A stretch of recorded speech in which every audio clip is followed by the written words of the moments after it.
Antes de la aparición de Cisneros, Pedro de Mendoza, obispo de Sigüenza, con el inestimable apoyo de los reyes católicos, es nombrado cardenal en contra de la candidatura de su archienemigo Alfonso Carrillo, arzobispo de Toledo. Los reyes católicos, tras el fallecimiento de Enrique IV de Castilla y Juan II de Aragón, tras innumerables intrigas y luchas a manos de nobles y eclesiásticos, consiguen afianzarse en sus respectivos reinos. La reina Isabel elige para el cuidado de su alma al religioso de la orden jerónima, Fray Hernando de Talavera, como su confesor. Los reyes católicos, una vez pacificados sus reinos, se proponen expulsar definitivamente a los moros de España, para lo que consiguen una bula papal de cruzada. Después de casi 800 años de guerra intermitente, los reyes católicos, por fin, acaban rindiendo el reino moro de Granada, concluyendo así la reconquista de las tierras de España. En el año de 1492, después de casi 8 siglos de dominación musulmana, el reino moro de Granada ha caído. La rendición de este último bastión del Islam en la península ibérica es un acontecimiento celebrado por toda la cristiandad. Los reyes Isabel y Fernando han logrado lo que muchos consideraban un sueño inalcanzable, la expulsión definitiva del Islam de España. Esta victoria resuena con particular fuerza en Europa tras la reciente caída de Constantinopla en manos del Imperio turco, que la llamará Estambul en 1453. Este hecho había supuesto una pérdida devastadora para toda la cristiandad. Entre tales acontecimientos históricos destacamos otro para España: la designación de Francisco Jiménez de Cisneros como confesor de la reina Isabel. El hasta ahora confesor de la reina, Fray Hernando de Talavera, de la orden jerónima, ha sido designado arzobispo de la recién conquistada Granada, para llevar a cabo la misión de cristianizar a los moriscos de la reciente conquista.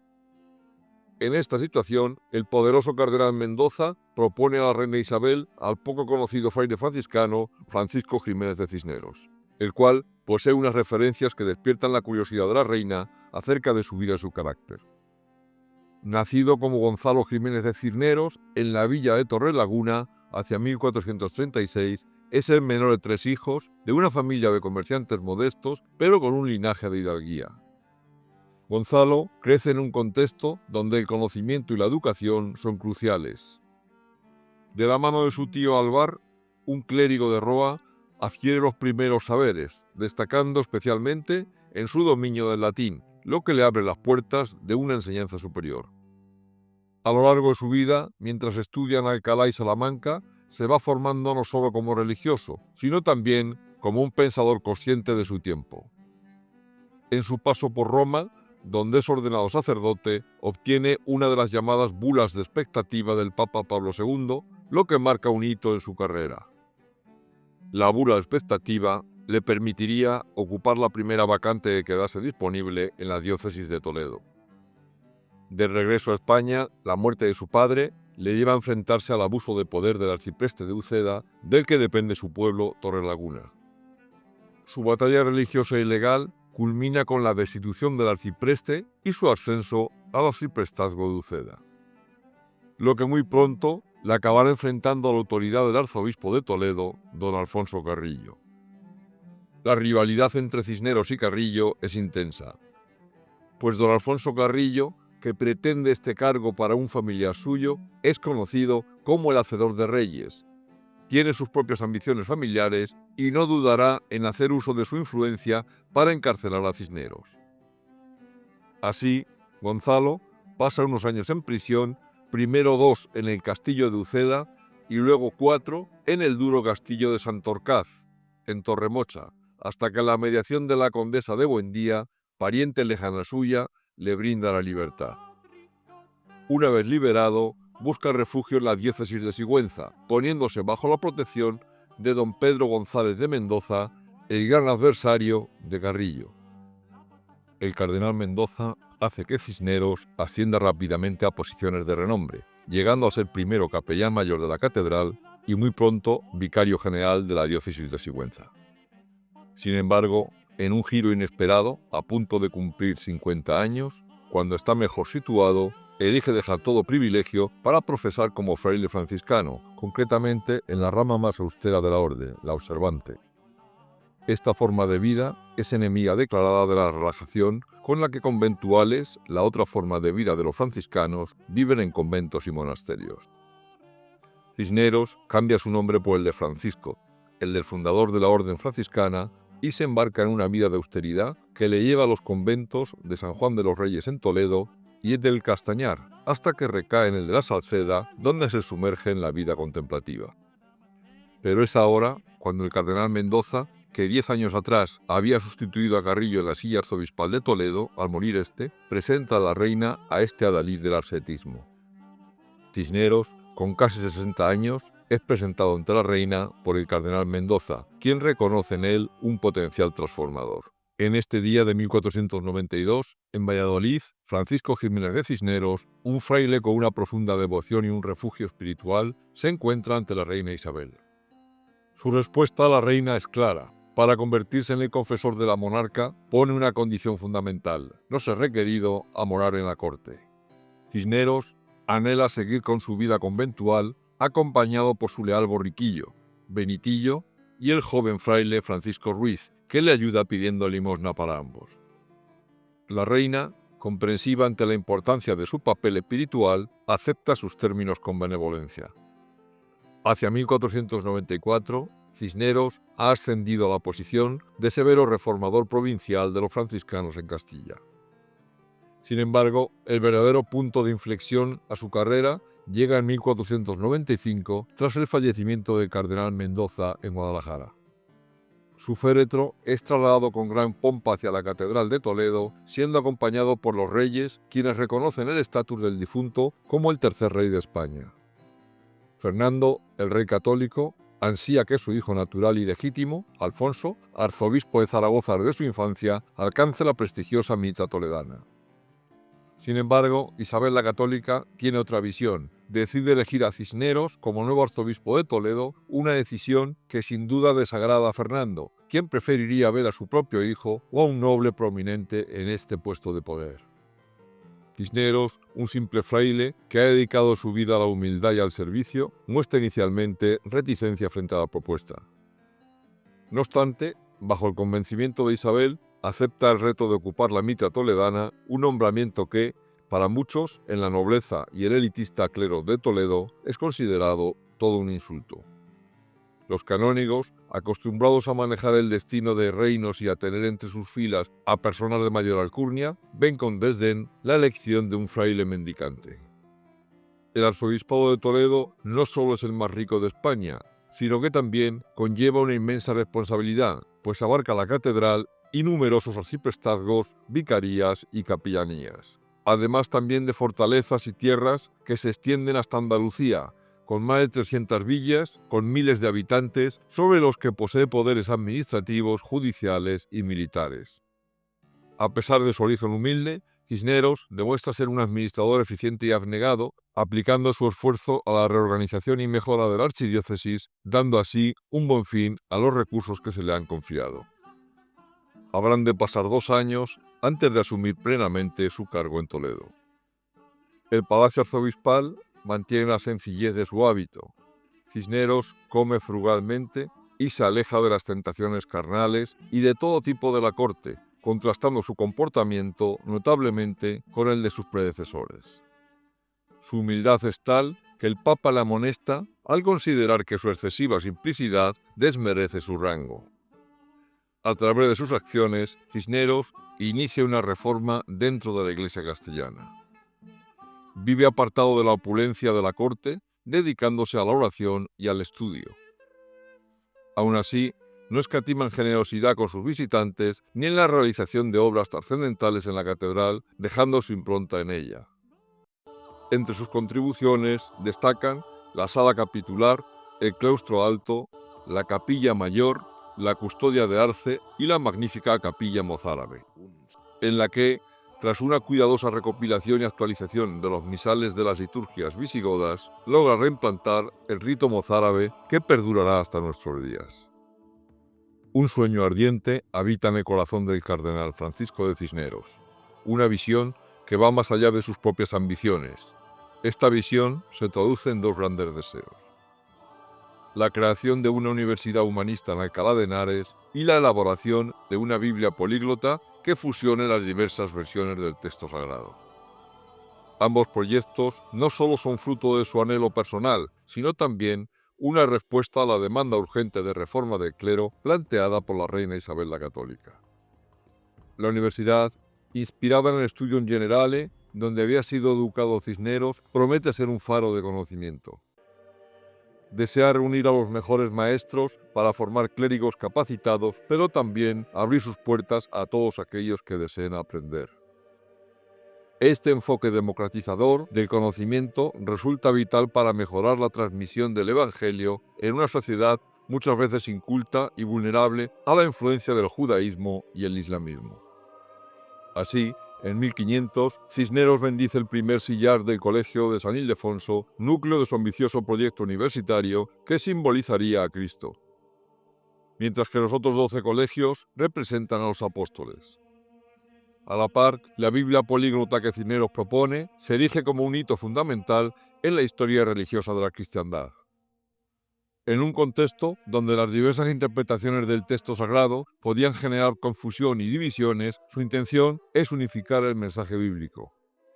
Cisneros llama a los mejores filólogos y teólogos de su tiempo, entre ellos Antonio de Nebrija, cuya obra, Gramática Castellana, supone que el castellano sea la primera lengua moderna en tener una gramática. Esta Biblia políglota, obra monumental, permitirá que el clero y el pueblo comprendan la esencia del Evangelio, garantizando así una fe más sólida y coherente. Además, la labor evangelizadora de Cisneros no se limita a la educación. A partir de 1499, tras la rendición de Granada, se le asigna una de las tareas más delicadas dentro de un contexto de tensiones religiosas y políticas.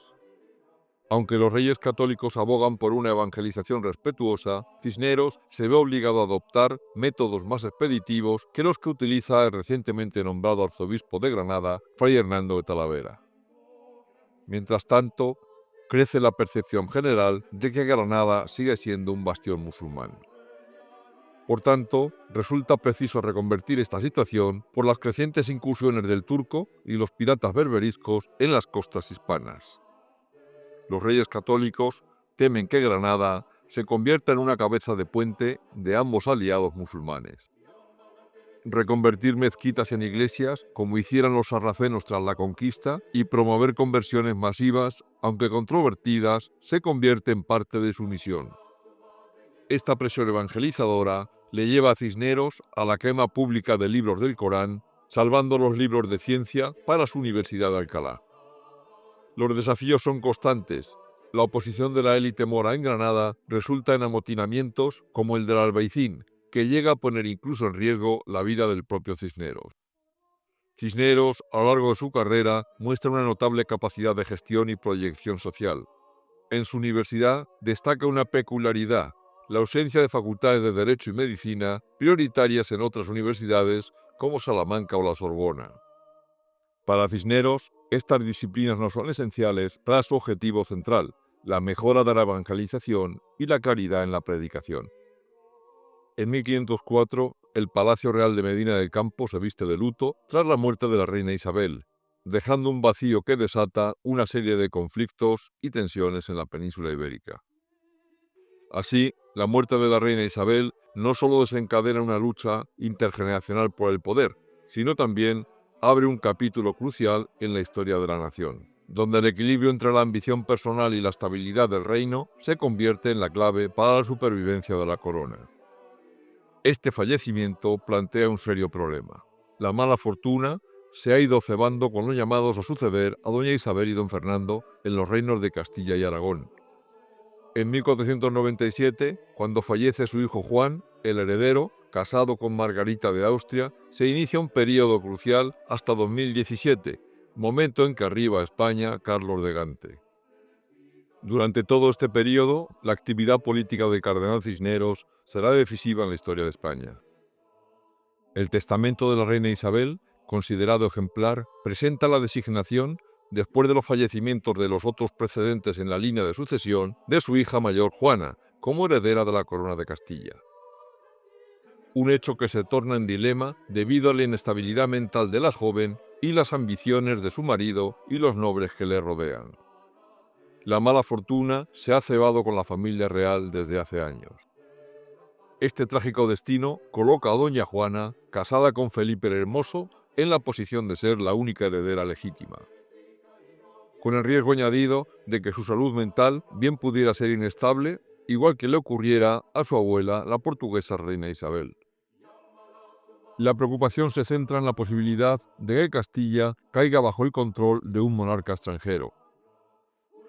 Felipe, hijo del emperador Maximiliano de Habsburgo, ve en su esposa la oportunidad de consolidar su poder en el trono castellano. Sin embargo, ante el temor de que Juana no esté capacitada para gobernar, la situación se complica aún más. El testamento de la reina Isabel deja abierta la puerta a la regencia de Fernando el Católico, quien busca afianzar su posición y asegurarse que la corona no termine en manos de su yerno, el flamenco príncipe Felipe. El cardenal Cisneros, consciente de esta intrincada situación política, se sumerge en su labor reformadora y religiosa, mientras intenta mantener un equilibrio entre las facciones nobiliarias que empiezan a manifestar su descontento. Su papel resulta crucial en medio de la vorágine de intereses y ambiciones desmedidas que caracterizan esta época. Las tensiones se disparan con la llegada de Felipe y Juana a La Coruña y la posterior reunión de Fernando y Cisneros en la ciudad de Toro. La concordia entre Fernando y Felipe resulta efímera. El flamenco, muy fortalecido en su posición, es apoyado por los grandes nobles que están resentidos por las limitaciones padecidas bajo Isabel la Católica. Mientras que Fernando se ve obligado a buscar refugio en Aragón. La situación se vuelve incierta y peligrosa en Valladolid, donde los nobles, sobre todo los grandes, se reparten las riquezas del reino tras la instauración de Felipe como gobernante en solitario que ha conseguido desplazar a su mujer, Juana, la reina legítima. En 1506, el rey Felipe el Hermoso acude a Burgos, invitado por su fiel servidor don Juan Manuel, señor de Belmonte, antiguo embajador y confidente suyo en Alemania. Felipe el Hermoso, después de unas jornadas en las que no cesa de cazar, comer, beber y andar con mujeres, participa en un disputado partido de pelota al que es aficionado. En un receso, bebe abundante agua fría tras un intenso y excitante juego de pelota. A resultas de este hecho, enferma gravemente y tras una agonía que dura 6 días, fallece en la casa del Cordón de esta villa. Ahora, este intrigante y jactancioso personaje acaba de morir en Burgos, lo que reaviva las luchas por el poder en Castilla. La solución que se encuentra es que Cisneros asuma la regencia provisional en la que se enfrentará a las exigencias de los grandes nobles que buscan seguir recuperando sus privilegios perdidos. Castilla entonces padece un fuerte enfrentamiento entre los que han sido partidarios del fallecido Felipe y los partidarios del ausente rey Fernando el Católico. Cisneros consigue evitar lo que hubiera sido una sangrienta guerra civil. En aquellas circunstancias de continuo enfrentamiento de Cisneros con los grandes de España, que pretenden seguir saqueando los reinos, llega a pronunciar su famosa frase: en un lance con los nobles, en el que le inquieren para que les diga cuáles son sus poderes para una conducta tan dispositiva. Cisneros abre el balcón de la estancia en la que se encuentran, enseñándoles una gran milicia que se está ejercitando en la explanada. Es un ejército que él, en silencio, ha preparado. Cisneros, señalando con su mano, les dice: estos, señorías, son mis poderes. Aunque la ausencia del rey Fernando mantiene a la reina Juana en una posición incierta, el retorno en 1507 de Fernando el Católico, que vuelve victorioso con sus aguerridas huestes de las guerras de Italia, trae consigo la resolución de la crisis y el nombramiento desde Roma a Cisneros como cardenal.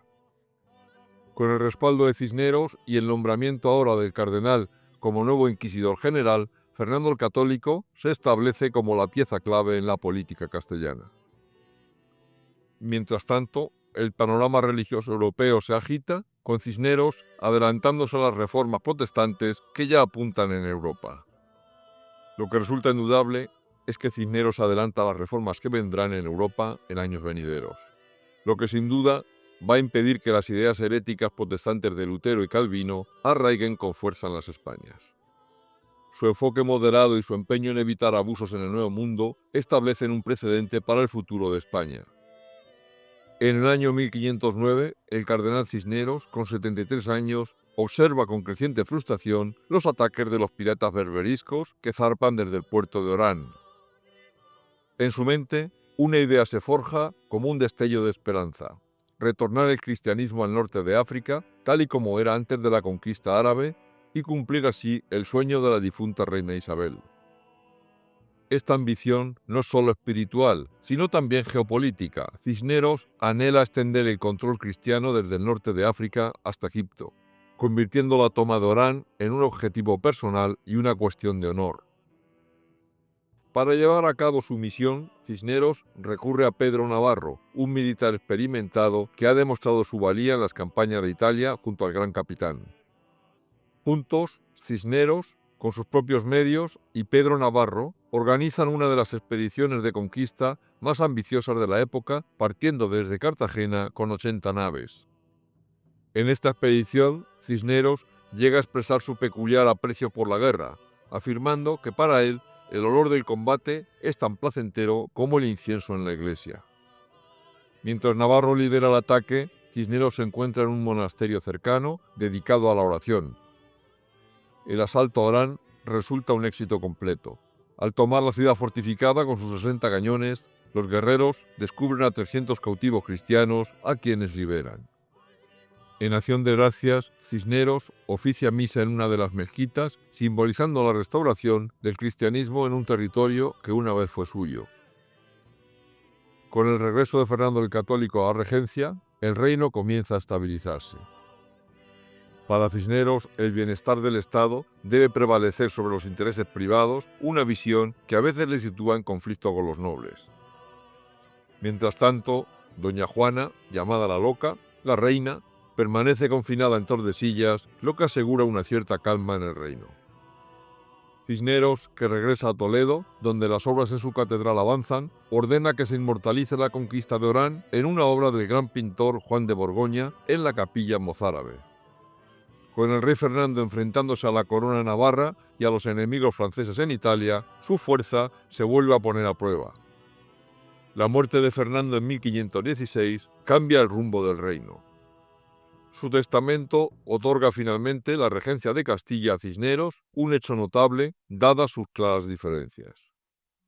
Aunque pertenecen a mundos opuestos, Fernando reconoce la capacidad de Cisneros para gobernar en tiempos de crisis.